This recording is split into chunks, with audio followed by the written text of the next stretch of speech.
watch a little of that. These young kids, see if they can read some coverages, huh? Yeah, get absolutely. The ball to the right. So we'll see, and I think maybe the camp MVPs might come out of those games. So, like I said, I mean, that's all fun. Everybody, I mean, it is what it is. I mean, as far as doing position drills and stuff like that, that's where you really learn where you get better. But you like to play a little bit of football, too. I'm just appreciating these grass fields. I can't tell you the last time I've been on a grass field. I mean, that's just the smell of it is awesome. Yeah. You know? No, what a cool day. Carriker's done a great job with this. All the guys are coming out to their time and their expertise. So it's cool, man. Yeah. Like I said, makes me want to play again. The only thing I'm going to have a talk with Adam is that with these cotton shirts. Yeah. Well, we're going to have to mix it up with some blends. Yeah. Yeah, perhaps. But they are beautiful shirts. They are nice. I like the colors. They're red, white, and black, and mine fits pretty good. And yes. And it says on the back, success is a habit. What do you feel about that? You know, success is a habit. Yeah. It's as simple as that. It's a habit. You got to have a standard. You got to have a plan. And but it is a habit. Absolutely. Now, let me ask you, too, growing up, obviously, you did in Fresno, California. Did you go to too many camps like this? Because I got to be honest, I didn't see too many of these, especially former professional players involved in Lincoln growing up. The only camp I've ever gone to was going into my senior year. I went to a football camp at Cal Berkeley. Okay, yeah. That is the only legitimate camp I ever went to as a kid. I mean, that was 80 years ago. You know, you do things differently. Not quite 80, but a little bit. No, but I've never gone to a camp, and that's why I look at this and how cool that would have been to have gone to a camp where you got, college standouts and you got professional players, tossing the ball around with you, just having some fun. So, what it's all about is just getting these kids energized, getting them motivated and excited about the sport. I mean, because you can get them the basic fundamentals of football. And the sooner and the earlier you get that, the better off you will be in the future. So it's a great thing to watch him try. Oh, there's a kid just wiped out, right? It's going to happen. Yeah, that's part of football. Right? You're going to fall down. Yeah. So it's just cool to watch him run around and run some routes, try to make some passes and make some catches. So. Yeah, and it is girls and boys. So if you're a girl, don't be deterred. You can come out and play a little football as well. This is a type of camp I can handle. I can handle something like this. I had one of these in Canada. It was the All-American camp. We did something like this when I was in Calgary, and pretty cool though. Cool. And you got to be impressed by the organization of this. There's like 6 fields out here, so that certainly helps. But over 260 kids participating today. As you hear the horn there, they're moving on to the next time station. To rotate. Yeah, time to rotate. Get to the next station, just like the old Nebraska days. There you go. Yeah, does that noise bring back some memories there too? It does. You got the stations, and you're going station to station. So what a cool environment. And it's funny talking with Adam because he wanted to call this the first annual Carriker Chronicles camp, and then people were telling him you can't call it annual unless you've done it more than once. So next year he's definitely planning on keeping this up and keeping it going. As he had some camps out in Colorado that he did, so just kind of bringing it here back to Nebraska. I keep saying he is just a big guy. I know. Who is the what they call the superheroes and stuff? Who's the rock guy that's made out of the rock? Oh, the Thing? From Fantastic Four, yeah. The Fantastic Four. He looks like the Thing. Yeah. He's just massive. Yes, absolutely. He's massive, man. I was like, God, how can a human being be so big naturally? He stands out a little bit. I think if we took everybody here and put them into a group and said which one of these guys was a first-round draft pick, although there's, like I said, there's so many he makes up like 4 people. You can blend 4 people, and then that's how you get Adam Carriker. But yeah, he looks like the Thing. His arms, his muscles, his mass is just massive, man. I can't imagine trying to block that guy. And obviously he was even bigger when he was playing football. Did you, when you with your defensive lineman, offensive lineman, you've stayed contact friends with them over the years. You generally see them lose a significant amount of weight, don't they? Yes, most of them I do. Yeah. All my offensive linemen are about half the size that they are now. But they have to. But some guys are just naturally big, and he's just one. He's a big dude. When I was and just kind of listening to some of the athletes that have come in, I was thinking specifically Chris Kalarvik was talking about this with his guest here, and he does a show 6 p.m. on Sunday nights. Just the amount that as a football player and like you said, as a linebacker, you're not naturally supposed to be as big as linebackers are. So you got to work on it, and you got to eat a ridiculous amount of food. At quarterback, you probably didn't have as much of that, but did you see guys? I mean, guys have to eat a ridiculous amount at times. It's different in your appetite when you're obviously when you're youth, right? I used to eat. My wife makes fun of me. I used to go to McDonald's and get like 2 double cheeseburgers, a fish sandwich, some chicken McNuggets, and fries. That was kind of my normal meal. Obviously, I can't do that now.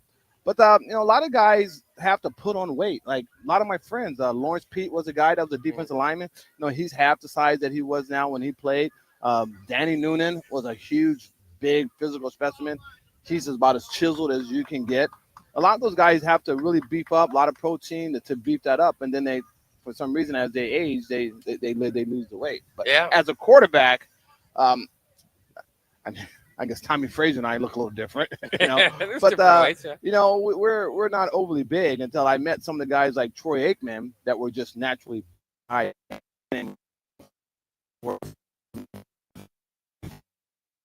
Have a natural big frame, and a lot of them played linebacker in college, which is kind of interesting to hear. So, no, I'm just a little guy. I feel like that's why I never felt big. When I talked to my wife, and she goes, "Oh, he's a short guy. You're taller than him." I never paid attention to that because I was around massive guys like that, offensive linemen that were 6'3", 6'4", defensive guys that are 6'5", 6'6", and everything. So I always felt relatively small.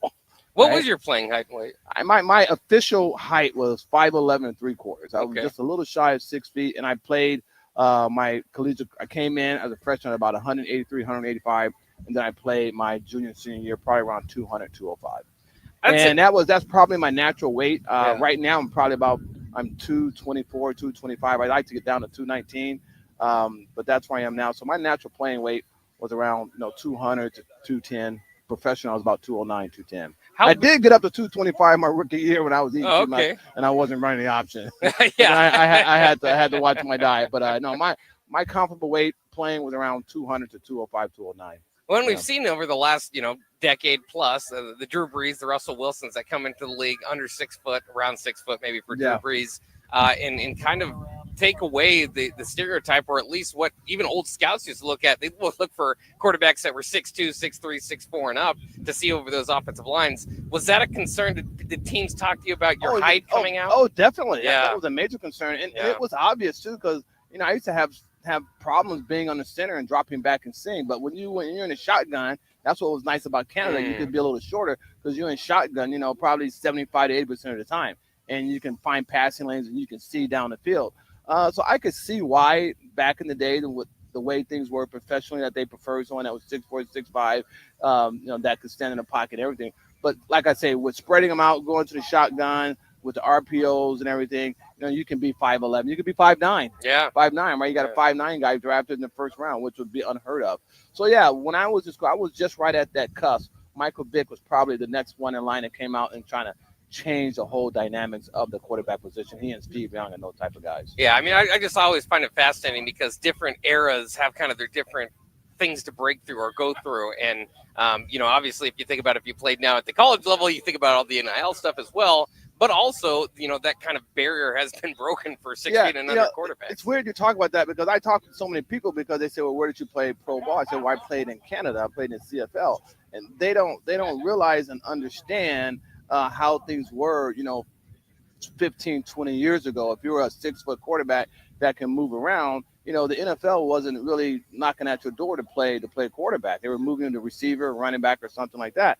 But Canada was a bit. Warren Moon and all these guys were an option to go where you can be, 5'9", 5'10", 5'11", 6 feet and play quarterback, and there's a wider field and be mobile. So that was a route that a lot of your quarterbacks went to the CFL, that played there and then came back and migrated to the NFL. But the NFL has changed, obviously over the last 10 or 15 years with what you're doing at the quarterback position. So now, I even watched a couple of CFL games just a couple of days ago, and there's not a lot of there are more guys now passing that up and going directly to the NFL because now they can play and then obviously they're good enough. So it's just been an evolution of the mobile quarterback and quote the minority or black quarterback. And now in NFL, it's majority of your teams have mobile quarterbacks. Absolutely, that are probably less than A lot of stuff now. I mean, who was bigger than you? No, Doug was probably, yeah. you know, he's perfect when he came out. You know, obviously he had to go to the USFL. Yeah. You know, the NFL passed him up, and he went from the USFL. He took a little short stint. He had some success there, and then went to the NFL. Then they got rid of him after a couple of years, and then he went to Canada, and that's when he just lit everything on fire, right, for 8, 9, 10 years. Then he came back and had a stint, you know, with the Buffalo Bills. So that was him. Jeff Garcia, who was at San Francisco 49ers, played behind me and Doug Flutie when we were in Calgary together. Kramer played at Calgary. He ended up playing, you know, years and years with the Detroit Lions.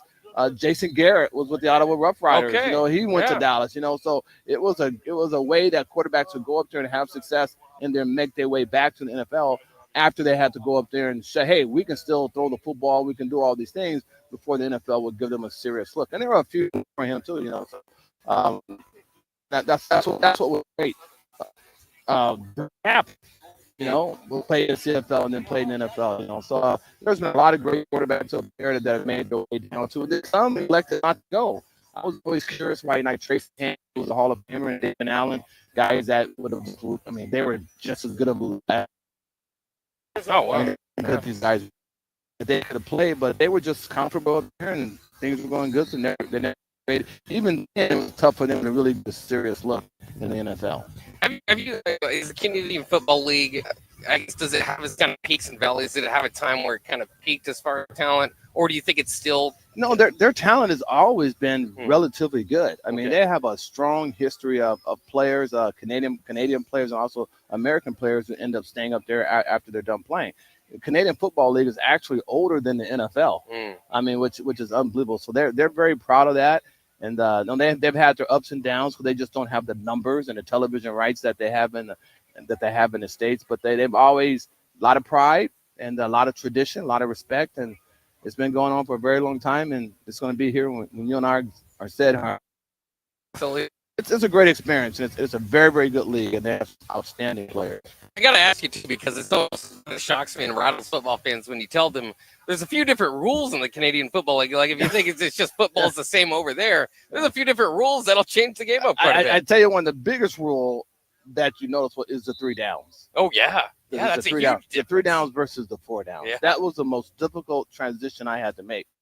Size of the field, not a big deal.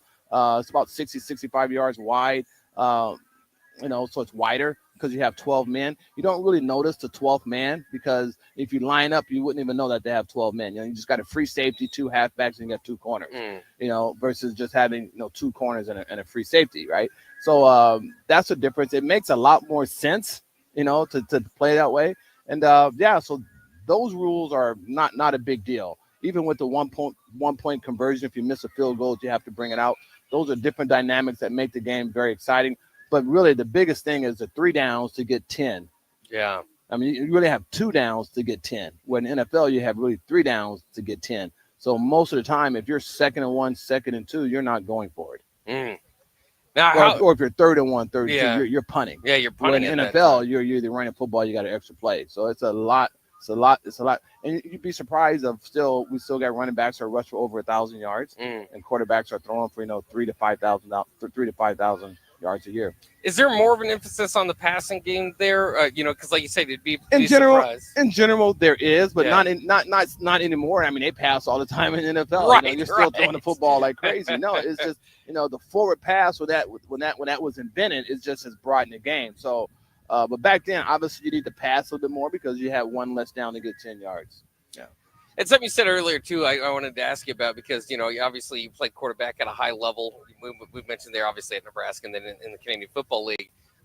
You mentioned Jason Garrett. We see, and obviously we'll talk about a guy named Scott Frost, former quarterback in the news a little bit. Yeah, what's going on with that? But we can get to that. But it is, it's not happenstance that it's a lot of these guys that come from that quarterback position. And if you know about football, you might understand why. But, how often, how much is the mental portion of the game for a quarterback?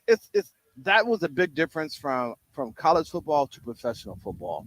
I mean, the understanding of the game, the passing schemes, changing protections, dealing with blitzes, secondary blitzes, linebacker blitzes, dealing with stunts and all these different alignments. That was the biggest jump that I had to make from college to pro, especially coming from a run-oriented option team, Mm. because you just don't see all the different coverages and what they're doing. You don't have all the passing routes that you have in the professional football league. So that's why I was an advocate for Nebraska to really get away from the option Mm. if they were going to be able to compete on a national scale. Because who wants to run the option and get beat up, right? You want to throw the football where you can play in the next league. But that was the biggest thing, the mental part of it. And that's why a lot of quarterbacks are coaches, because you know the fronts, you know the coverages, you know the schemes, you know all that stuff, because you have to read and adjust all that. So you really have a very, very good knowledge of what's going on defensively and offensively. So a lot of your coaches were coordinators were quarterbacks. Yeah, yeah, it's interesting. Now, as we kind of get into Nebraska and leaving the option, you mentioned there was kind of interesting as well, because Nebraska, the last time they were in the option was under Frank Solich. They went 10-3. They have not gone 10-3 since, right? Yeah. 10-4 since. But my question is not necessarily, like you said. I mean, you can move. We've seen different quarterbacks go from from preps, whatever, to pros at many different colleges. What do you think is kind of holding Nebraska back? Because since going to the option, they've had some good we only players. have an hour show. We only have an hour show. We could touch base maybe on one or two things. But they've only had one quarterback drafted since leaving the option, and which is kind of surprising because you had Zach Taylor Martinez, some guys with college success. Well, those guys are still draftable. runners. They were not. You have to be able to throw the football at a high level, and that's clearly what it is. Your accuracy, your arm strength, your ability to read coverages and do those type of things. You just have to have the skill level. Now, unfortunately, this is why Raiola could really be that guy, because he's young enough where he's come up through the ranks. He should know the passing scheme. He's in a passing offense. Nebraska is looked at as a passing school now, not longer as an option school. So now, and we've had guys like Turner Gill could have played easily in the NFL. Yeah. Obviously, he played in the CFL. I could have done that. There are guys that could have played that position, but just at that time, you weren't given the opportunity because of the offense that you were in. And when I say that because those guys could deliver the football. Like they could drop back 3, 5, 7, 9, and were accurate, had a strong arm, and could deliver the football. That's the reason why I played, because they knew that I could do that, right? Some guys that were in the option, they didn't necessarily have the mechanics or the accuracy or the arm strength to really make that transition to play quarterback. And we talked about this with Scott Frost and those things, with his motion, all that kind of stuff. There was no way he was going to play quarterback. Yeah. Even at Stanford. Even at Stanford, right? That's why he came back here. So that was a difference maker. But now, and we just haven't had quarterbacks of that stature that had the ability to do that, at least not over a consistent period of time, right? Yeah. But that's why Raiola, I think, could be the first one that could be a first rounder. I don't know where Taggy went when he came out of school. They were more in a passing oriented school. Obviously, Ferragamo, what he did and everything too. So, but those guys threw the football. Yeah, it's interesting. As Eric Crouch is out here, but we had David Hum played in the NFL. Yeah, that's true. And a few more. Yeah. But Eric Crouch out here, counting. I know I've asked him before, and he's kind of felt like if he came out now with more, like you said, the shotgun, the run element to it, as well as guys that are a little bit short, like we were talking about Eric Crouch, these guys would get a little bit more of an opportunity. Yeah, it's a big jump, and like I said, I'm lucky to have played as long as I did. I had a great offensive coordinator, and I learned the passing game and scheme. I never forget this conversation I had with Eric Crouch at some event, and when he was going up there to play quarterback. Yeah. And Eric was an outstanding player, and Eric could throw the football, but I said, hey, and he was going up there to play quarterback, and I say, listen, it's a different football game, so really learn the passing scheme if you want to be successful, because even though you can run, you're not going to make a living running around. I mean, guys going to track you down, chance of injury, all that kind of stuff, and it's a big adjustment. And not everyone can make that adjustment. So I totally understood when I was done why the NFL looked at me as they did, because I mean I was behind quarterbacks when I went to camp. When I say behind, as far as like sophistication of the offense, right, and all that kind of stuff. Guys that played at smaller schools, the San Jose States, whatever those, Hawaii, schools like that, right. But they were way more advanced than me because of what they were doing in the passing scheme. but I was athletic enough and had the skills and had the aptitude that they knew that I would learn, and I was able to do that. So that was the biggest jump.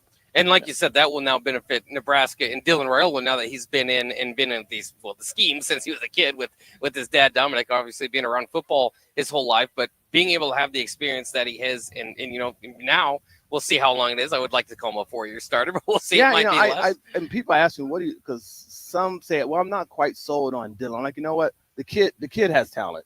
I mean, I can watch how he delivers the football, his ability to read coverages. He can be an outstanding quarterback. His size is good. So all that stuff is there. Now it's the other intangibles to see, if he gets better, if he increases his mobility or his willingness to extend the play and make things happen with his feet. But definitely he has the aptitude, he has a skill level to be a first-round quarterback. And we can't wait for it. Hopefully he takes that big step this year, but one way or the other, people are getting ready for Husker football, getting excited. We're getting ready for football out here ourselves. Again, this is the Carriker Chronicles football camp. Got to double check on my shirt. We should call it the CC football camp, the double C football. Yeah. You hear the horn there. What a great day, man. It's July, it's humid, it's hot, and you're tossing the football around. Yes. I'd rather do this than play soccer. Yes, absolutely. Almost rather baseball, do this than do almost anything. Baseball, maybe, right? Yeah. But it's something about football. It's just something about it. Yeah, it is definitely baseball weather as well here in July, but football weather, football spirits flying high out here at Lincoln Youth Football Fields and Carriker Chronicles Camp. Let's go ahead and take a quick break. This is Weekly Rap Sessions with the All-American quarterback, Steve Taylor. We'll be back with more, and we'll talk about that guy, Scott Frost. He's talking himself. We'll talk more. Oh, do we really? It's never too late to start protecting your company's data from cyber attacks. Your customers put their trust in you to keep their information safe from online threats. Don't let them down. Partner with Hamilton Business Technologies to get real-time threat monitoring, advanced security protocols, and experts who monitor it all for you. We care about the success of your business and the communities you serve. Hamilton Business Technologies. Real people, real technology solutions. Connect with us at hamiltonisbusiness.com. Are kids better off in an intact family? You bet they are. This is Joe Cordell of the domestic litigation firm Cordell & Cordell. Kids living in a household with married parents do better in school, they're emotionally healthier, and they're more likely to stay out of trouble with the law. If you're in a troubled marriage, of course you should do everything you can to save your marriage, if only for your kids' sake. This includes considering alternatives to divorce. Of course, in some circumstances, divorce is unavoidable. In either case, if you're a man facing a crisis in your marriage, let us help you at Cordell & Cordell. Remember, we're the partner men can count on. The attorneys at Cordell & Cordell work to help men maximize their role in their children's lives. Contact the domestic litigation firm of Cordell & Cordell to schedule an appointment with one of our firm's Lincoln area attorneys, a partner men can count on. Online at CordellCordell.com. That's CordellCordell.com. Office in downtown Lincoln, Cordell & Cordell, 1221 N Street, Suite 801, Lincoln, Nebraska, 68508. We interrupt this commercial break for an important story. There once was a man from Nebraska who went searching for food in Alaska. When his stomach was rumbling while laying in bed, he could think of only one option, Führer's cheese spread. So he left at once and drove day and night to return back home for cheese spread delight. Now his stomach is full and the voice in his head tells him no more vacations without Führer's cheese spread. Find yours today at most local grocers. What's better than supporting your favorite radio station and eating delicious Nebraska-made products? Smoking Gun Jerky of Nebraska wants to highlight you, the listener, on the 93.7 The Ticket Wall of Fame at the store. Stop by the store at 48th and R in Lincoln and see their huge variety of small batch gourmet jerky. Or if you're not in the area and want to try some, go to smokinggunjerky.com and enter code EARLY for 10% off your purchase. It's the ultimate low-calorie, high-protein snack at Smoking Gun Jerky of Nebraska. Are you ready for a new opportunity? Check out Sandhills Global. Join a dynamic team where your skills are valued and your career can soar. We offer full-time positions with a 4.5-day work week, competitive pay, excellent benefits, and a positive work environment. From IT and marketing to sales and finance, we're looking for talented individuals just like you. Apply today at sandhills.jobs and take the first step towards an exciting future. That's sandhills.jobs. Don't wait, apply now. Are you looking to upgrade or improve the garage door on your home? This is Cameron Hall of Doors Plus. At Doors Plus, we guarantee to offer a wide selection of options from 5 leading garage door manufacturers as we deliver a free estimate, exact measurements, and rapid installation with a 3 to 5 week time frame. When you choose Doors Plus for your residential garage door needs, you'll work with our experienced technicians and be ensured that your new door seamlessly complements your home. Give us a call at 402-590-5800 or visit us online at doorsplusllc.com. Doors Plus, garage doors, and more. Are you looking for an exciting new way to put your skills to work? Explore new career options in the fintech industry at Currency, a Sandhills Global company. We offer full-time positions in financial sales, compliance, operations, and other fields. We also offer a 4.5-day work week, an attractive benefits package, and opportunities for advancement. Put your motivation to work and grow with us at Currency. Visit gocurrency.com/careers to learn more. Breathe easier inside your home with Bryant. Eliminate allergens and odors and control humidity too. For a breath of fresh air, call 467-1111. Bryant Air Conditioning, Heating, Electrical, and Plumbing. Alexa, play 93.7 The Ticket. Okay. Playing 93.7 The Ticket. Alexa, turn down the lights. Dimming the lights. Alexa, order a pizza. The big one. All the toppings. Are you sure that's a good idea? Alexa. That's a lot of pizza for just one man. Alexa, just do it. Stop judging me, just do it. As you wish. Thanks, Alexa. You're my best friend. Get rid of pesky critters once and for all with Bats to Rats. Their expert team is here to help you reclaim your home. No more sleepless nights caused by crawling critters or flapping wings. Bats to Rats ensures a safe environment for every family member. Check the website at batstorats.com for amazing offers. And if you mention this ad, you'll receive $10 off your initial inspection cost. Call Bats to Rats today at 402-781-8691. That's 402-781-8691. Bats to Rats. In every office, there's 2 types of people. There are those who bring in bagels and those who eat the bagels that someone else brought in. Everybody likes the first person. Be that first person. Weekday mornings at 7:30, you have a chance to win a business box of bagels from Bagels & Joe. All you have to do is shut up, Sipple. 2 questions for you, 2 for Sip. Win, and the bagels are yours. Lose, well, you don't want to lose. You lost Monday, you lost Wednesday, you're a loser. Shut up, Sipple. Weekday mornings at 7:30, brought to you by Bagels & Joe. Now back to weekly rap sessions with All-American quarterback Steve Taylor on 93.7 The Ticket and theticketfm.com. It is a beautiful day here on July 9th. It is Carriker Chronicles football camp here at the Lincoln Youth Football Fields. They are getting ready here. It's about 10 minutes away before 7 on 7. You know what makes me feel good about Here's this guy? Carriker Chronicles. No, I know what makes me feel good about this guy. As big as he is, I still feel like he couldn't hit me. I'm safe. You I'm think safe. you can run away? I would make him miss. As big as he is, I'm like, well, I can elude that guy. I can still get away from him. Hey, So I'm not afraid. You sent me a pretty good tape. I saw you the other day eluding a Missouri defender and getting the ball in Dana Brinson there for the touchdown on the sideline. Like, it's funny, right? Because I don't create this stuff, right? I get these random text messages of highlights of when I was playing. Oh, sure. And then I should show you the other one that was a Steve Taylor profile when I had my teeth were all jacked up and I was like 19 years old. But anyway, so my phone was just blowing up yesterday with all these random texts and emails from people. And it was just old highlights. Yeah. Right. And I sat there and I watched him and I'm like, dude, that guy was like really pretty good. I'm like, not bad. Yeah. I mean, it's kind of nice to be done 30 or 40 years and you have some highlights that people can still play. And I've had my fair share, my fair share. So no, it was kind of cool. They didn't just hand out All-American awards and Heisman contenders and all that stuff. You had to go out there and earn it. It turns out. I did. I was like, I'm learning. Okay, maybe I wasn't too bad, right? No, it was yeah. Even Tom, I forgot I threw 4 touchdowns. I threw the famous one. I threw 5 against UCLA, and then a couple of weeks later, I threw 4 like in Missouri game.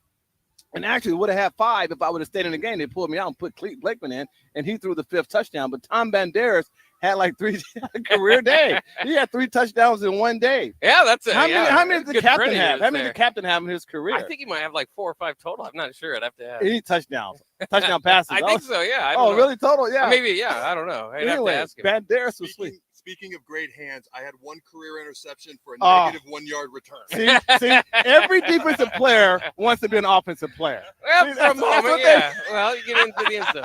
Oh, he says that's not true. That's not true. He likes to hit Okay, people, all right, I yeah. give him a pass. Some people like to hit. Yeah. He- Hey, what do you he have? seemed You to had be one of a those fumble or guys. interception for a negative yard? Yeah, for a negative yard. But hey, I'll take an interception for a negative yard from a defensive lineman any day. Yeah, that's cool. No, it was fun watching those highlights, man. I saw my buddy Broderick Thomas was in a couple of them against you, and he picked up a fumble. Tom Jack had an interception, fumbled, and Broderick picked up and ran in the end zone. It's kind of cool seeing those old footage. Shoulder pads are huge, the jerseys are, are tight and everything. So no, it was a fun day. Now it's a fun July, August because people are so excited about Husker football. Yeah. So they're going way hits. back in the heyday just to find highlights and do all that kind of stuff. Does this happen every summer in the it social does. media era? Are you getting these more highlights of yourself? More so once football season starts to come, when they start doing like the countdown, then Oh, you start yeah. getting a lot of stuff. But just in general, I get random texts. Someone to post something on Twitter, or TikTok or something like that, YouTube, and send it my way. Yeah. So my kids are funny. Yeah. My kids freak out about it. Yeah. You excited about that? Because they've never seen their dad and their mom like at 18 or 19 years old. Oh yeah. Yeah. Have they seen? Do you think they went back and watched a lot of your games, or No. most of them? No, not really. No, not really. No. So the highlights, they do like it. They kind of they like the highlights. Yeah. Yeah. So and they say you look like your dad or whatnot. But, they get a kick out of it. They get a kick out of Well, I it. got to ask you, in those games that you did have, 4 touchdown passes, was that out of the normal 9 passes you were doing up there? Or did you get to throw like 20 sometimes? I would throw like 10 or 11. Right. I mean, isn't So that that's crazy? pretty good, percentage there going in the end zone. Yeah, even with UCLA, I threw 15 passes. Fifth, I was 10 for 15 with 5 touchdowns. I mean, that's a crazy statistic, Heck right? of a day, yeah. Yeah, I mean, that's crazy. That's crazy. Now, did you guys play UCLA twice when you played? Yeah, we played them twice. Yeah. Did it split? Did you win? Yeah, we split. Don't mention the one out there. Well, right. I was asking because I was trying to think of my memory. So No. the one you threw 5 touchdowns and you guys didn't lose, did you? I threw a couple. I threw a couple that day. We were down at 35 half. That's a long story, but I'm going out to the UCLA game this year. Yeah, looking forward because to I got Henley Hawkins is out there. My family's still out there in Fresno. Richard Bell is in the Pasadena area. So we're going to go out there and go back to that UCLA game. I'm going to have to go back into the Rose Bowl. That was an interesting game. That was an interesting game. I can imagine. It's funny because I've asked you before, and you said before, you're going back to UCLA for the Rose Bowl. It's weird though because I was with my sister and she goes, "Are you going to go to UCLA game?" I'm like, "No, why? Why would I come out here and go to UCLA game?" I'm like, "That's right, they're in the Big Ten." The Nebraska UCLA. Yeah, game, Nebraska. You say, "Oh, that makes sense now, right?" But I'm still getting used to them being in the Big Ten. Yeah, it just seems odd. Yeah, it's been 15 years, but it's an adjustment still to make for a lot of people. And now, UCLA being in the Big Ten. Yeah, Is what you're exactly, saying. I thought you were yeah. saying Nebraska. Yeah, UCLA just got Have there. we been in the Big years? Yeah, 2011 was the first year. So Wow. I mean, we're getting there, I suppose. Wow, that's So, crazy. Yeah. But it's funny because I've been to a few different stadiums right across the country, so I like to ask people like, "Oh, have you been here? Have you been there?" So I've been to the Rose Bowl, and I asked you if you've been there. You're like, "Well, yeah, I played there." So I was like, "Oh, yeah, well, that's right. You played at the Rose That's Bowl." going to be a fun time because it's going to be in November, and it's going to be nice. The weather's going to be nice. Yeah. I'm debating if I want to take my clubs. Yeah, you could. Very well could. It's kind of tough. It's difficult to try to mix in on a travel away game, football and golf. Now I don't know what that golfing or how good the golf course is right outside the Rose Bowl. Well, Do they you got remember that? the LA Country Club. Yeah, which is there's gonna be pretty nice. options, Yeah, I got some friends. I got a friend there that's a member. There's actually some Creighton Prep alums, Nebraska alums, that went to Creighton Prep in Omaha. They're movie stars out there. Anyway, so I do have a couple of golf courses, but it's 4 or 5 hours out of your day. It's really more than that. And to try to tailgate and get all the football in and your family, it's kind of tough to work out golf. You have to get there a couple of days early. Yeah, well, you'll see. You'll have fun one way or the other out there. Like you said, the weather will probably be better. It'd be nice to get out in But Nebraska. November, because we're winding it down in Nebraska. October, we're pretty much after that. We're pretty much done. So yeah, I can extend the season one more week or two. And it'll be an interesting part of the season. We'll see where Nebraska is by then. But we know in that November stretch they've got some that's tough going to games. be late. Yeah. Yeah. I mean, they got USC, UCLA. Penn State and Iowa to round things up in November. So it's a tough slate of games for what people call a cupcake schedule or whatever. The schedule is very favorable to the Huskers. It is compared to like Rutgers. There's certain schedules in the Big Ten that are tough. I've gone through it 3 or 4 times, right? And I try to keep my biasism out of it, right? If we want to get to where we need to get to with everything that's going on, we gotta break that barrier and have legitimate 8-9 wins this year. And it's very, very doable. Very, very doable. I think this is going to be a telltale game against Cincinnati. Oh, yes. I think that's going to be a telltale game. Although it is the first game, you're still getting kinks out and everything. It's going to be a telltale game. So to see actually what we have, our overall team speed, Raiola, how is he gonna extend plays? Is he gonna break out and do some things? So it's gonna be interesting to see what we're going to get for that year. Although it is the first game, I think it's one of the most important games I think Nebraska's had in quite some time against somewhat of a worthy opponent. Yeah, no, absolutely. Yeah. And Cincinnati, some people look at the record last year, maybe not impressed. They didn't finish as well. They did beat Arizona State, who was the Big 12 champions that went to the playoffs. So they can play a little bit, and we'll see how Coach Satterfield has them out there ready to roll once we play. And I do think that is a game that a lot of people just say, okay, Cincinnati, bad, not a winning team last year. That's a win. I think it's going to be quite a test out there in Kansas City. The reason why I say it's going to be a true test, it's an eyeball test as far as overall team athleticism, speed, and talent. Because we should be superior. Like, you should see if guys break a tackle, can they take it to the house? Can a defensive back break on a play? Can a linebacker break on a play, run a guy down? Can we get pressure? Are we physically better than Cincinnati? Our quarterback position, is his arm stronger?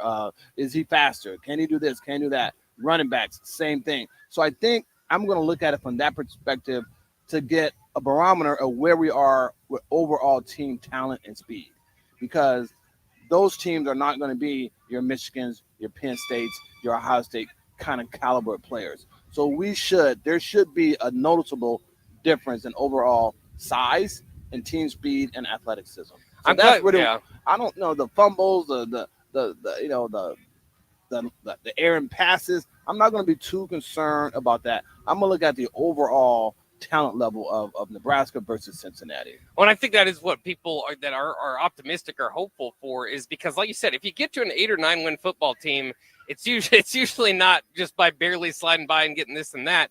Usually you establish yourself when you play in these sorts of games, and you do, end up winning by 14, 21 points, make separation mid-third quarter or something like that. And so that's kind of where I want to kind of test that team as compared. And we don't, but it's still one of those things. You throw it out there. Cincinnati, for all we know, could go 12-0 this year. So another point. Another point is coaching. Yeah, coaching. The decision making, to go for it on third down, to not go for it, play calling, situational calling, special teams, how that's all run. So, do we have an edge coaching wise? Are we better? Is their offensive coordinator on par with ours, or are we better as far as play calling and that kind of stuff?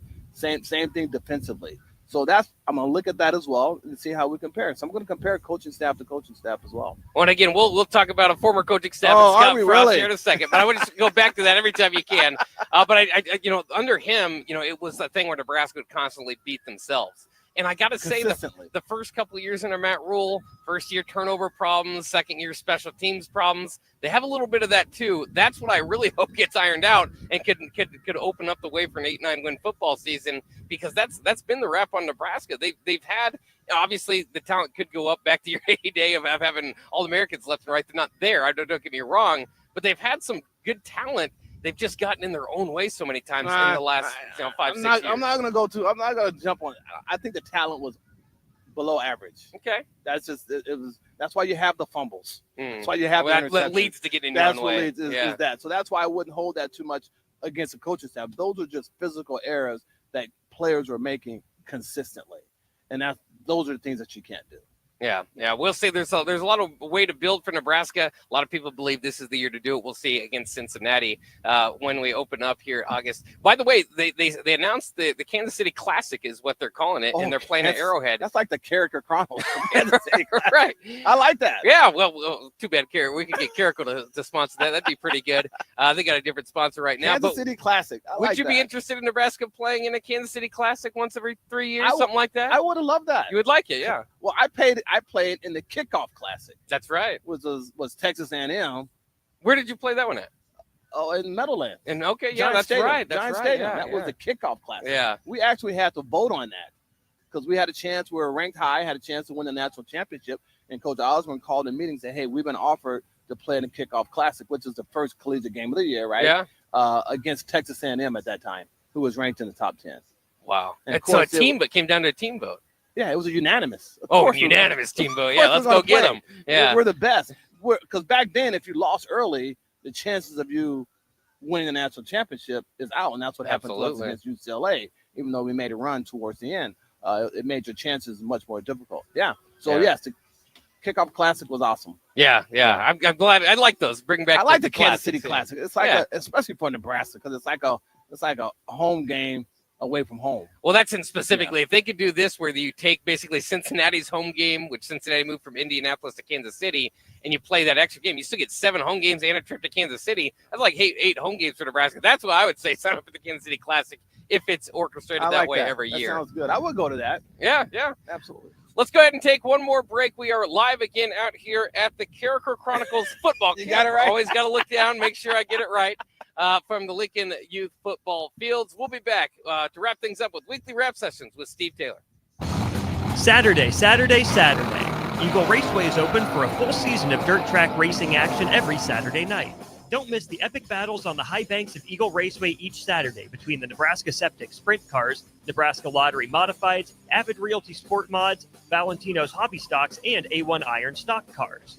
Let's go racing. Eagle Raceway, just 10 miles east of Lincoln on O Street. Check out the full schedule at eagleraceway.com. Have you been injured in an accident and don't know where to turn? Do you need a lawyer you can trust to handle your case with professionalism and compassion? The attorneys at Liberty Law understand that a call to an attorney is a call for help. If you've been injured, we want to help you.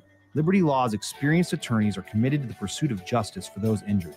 Contact us for a free consultation by calling 877-42-LIBERTY. Call Liberty Law and find out how we can help get you the compensation you deserve. Call 877-42-LIBERTY. Liberty Law Group. Trial attorneys you can trust. Breathe easier inside your home with Bryant. Eliminate allergens and odors and control humidity too. For a breath of fresh air, call 467-1111. Bryant Air Conditioning, Heating, Electrical, and Plumbing.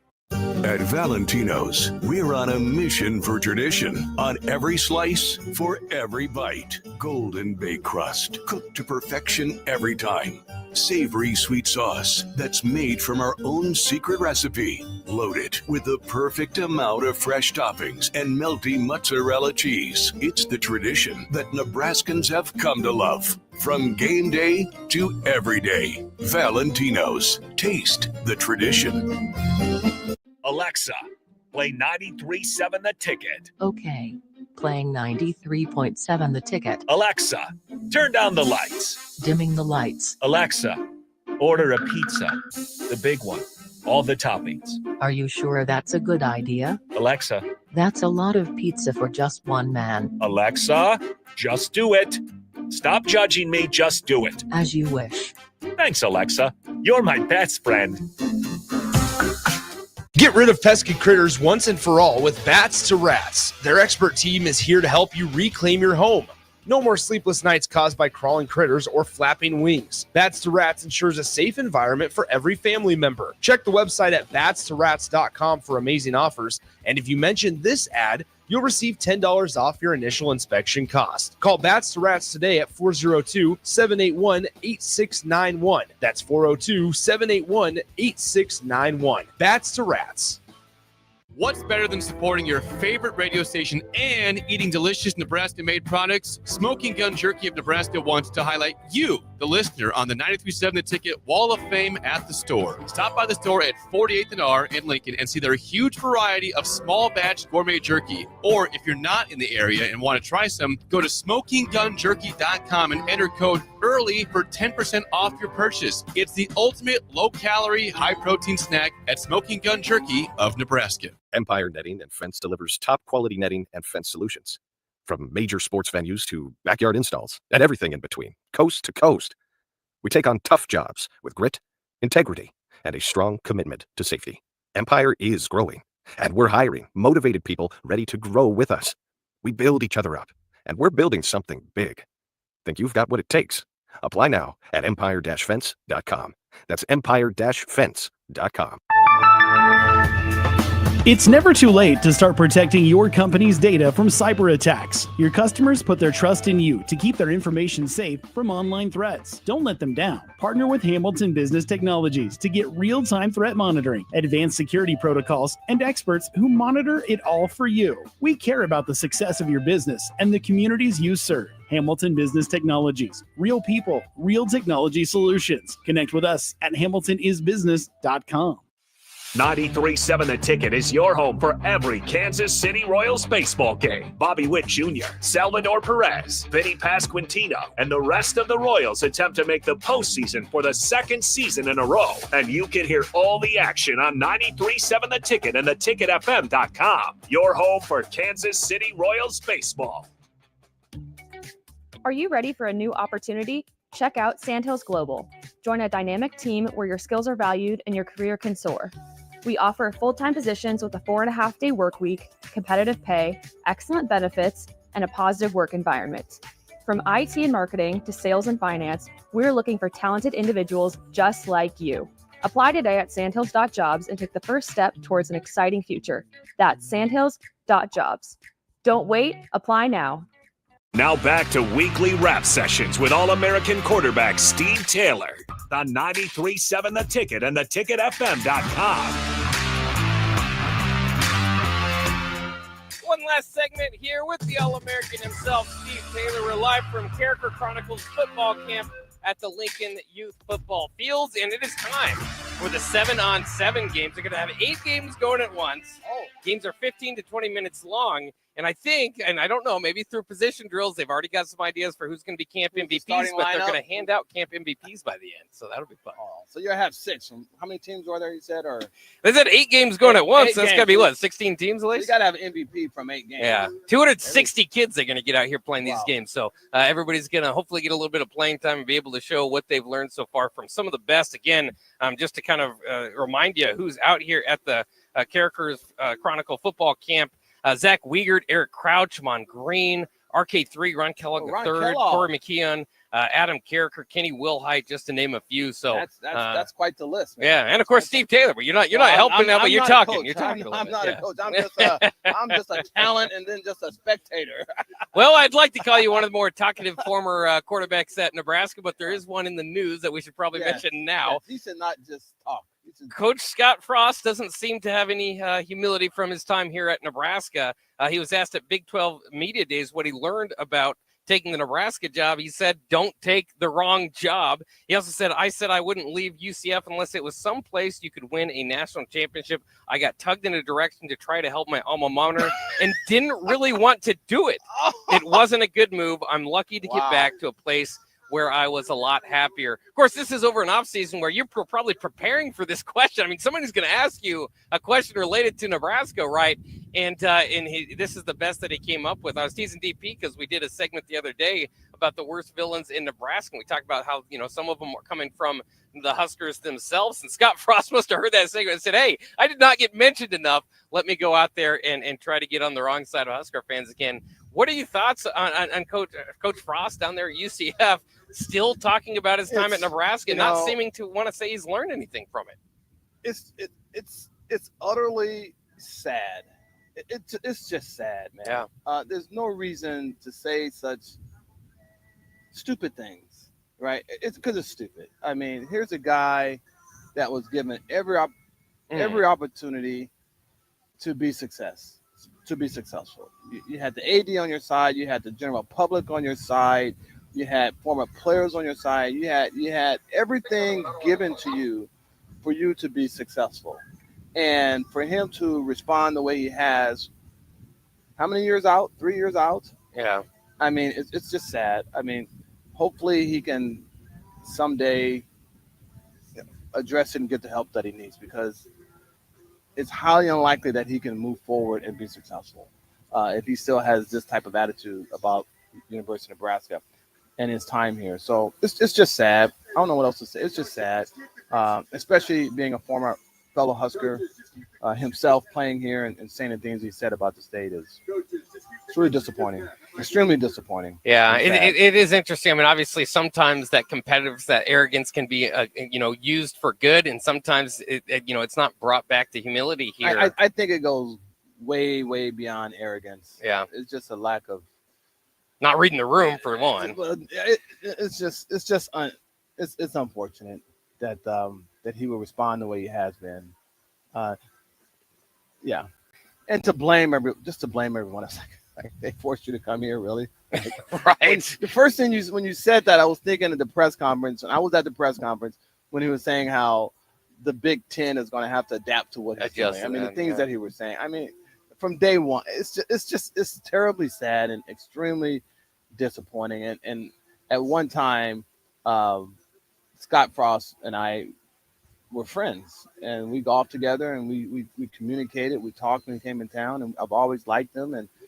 But I've seen too many different sides of him over the years, and I tried to personally help him when he was here, and the way he responded was extremely disappointing. And knowing that he was in the same quarterback room that I was in with Coach Osborne, that he would answer such a question like that, I mean, is extremely disappointing. Yeah, it's very strange because, I mean, obviously you kind of get media training, especially as a quarterback. That's going to be something that's very important. Use it at times. It has nothing to do with media training. It's just being a good human being and being a good person. You would just think at some point you would understand. And being a leader. I feel I'm empathetic for the kids that he's coaching now. You got to coach that saying things like that from day one. You're not being accountable, and the first thing about anything is to be accountable. Absolutely. Lead by example. And I thought that's when I was golfing and I was getting these random text messages and quotes from him. I was feeling sorry and empathetic for the kids that he's currently coaching, because there's no way that my kid would ever play for a coach like that. That's no way. Enough. And he's in that position at UCF because it's just extremely disappointing. So yeah, it's weird to even look at it that way, because you would think, and like we all do, I mean, everybody goes through periods where you don't have as much success, and so when you say when you lose, you want to turn those into lessons, right? You want to at least say, and so when you're asked, when you learn something, what did you learn from the losing experience at Nebraska? And he turns it around on him. It's just what I would, and we're just talking here because you brought this up, is that I would love for whoever was conducting the interview to really call him out on it. Right there, when he was to say such a thing, to call him out, like, why would you say such a thing like that? Your record is this, and this. You were given this, and this. Everyone's on your side. Why do you continue to blame other people when you're the head coach and totally responsible? To call him out right there, to let him know that, because otherwise you're being complicit. You may write an article a couple of days later, but he needs to hear that. He needs therapy, is what I'm saying. Yeah. I guess that's what I'm saying. He needs therapy. We'll see if he looks on the internet today. He might learn. He might have saw that. I don't think so, because he's had 3 years, right? To because this is not the first time he's said this. Yeah. Someone sent me an article a year ago, a couple of months ago, when he was looking for a job and he was trying to. Remember, he went on his self-promotion and saying that he's gone to therapy and he's gotten better and he's ready to get back into it now. No way. Yeah, it's ridiculous. And I say this because I've talked with Scott Frost to his face, and I never say anything to anyone I would not say to him his face. It's terribly disappointing, and I still wish him the best. Yeah, I really do. But grow up, man. Yeah, and that is the last point. Is interesting. Is I think there are a lot of people that still try to and want to cheer for Scott Frost for what he did as a player here. Obviously, it didn't work as a coach, but he's making it harder even for the people that are clinging on to. Hey, I'll still cheer for Scott. It's making it harder. Truly, to me, it diminishes what he did on the field. It just goes to show me how great everyone else was around him. Team around him. And especially the more things I hear from his former teammates. Yeah. Right? So he was really just in the right place at the right time. You know, Terminator probably could have led the national championship that year. No, to be frank with you, right? Yeah. So he's kind of diminished that because there's no way you can be a leader seeing what I've seen from him the last, half a decade. Coaching here for 5 years and then afterwards. So. Well, there you hear it from Steve Taylor. As we wrap it up here, we better wrap it up because one-on-one with DP is coming up next. We'll still be live out here from Carriker Chronicles football camp at the Lincoln Youth Football Fields. They're running 7-on-7s. We're going to see if we can see some touchdowns during the break. And like I said, DP will be back. Steve will be back next Wednesday. We'll talk to you then. Yes, sir.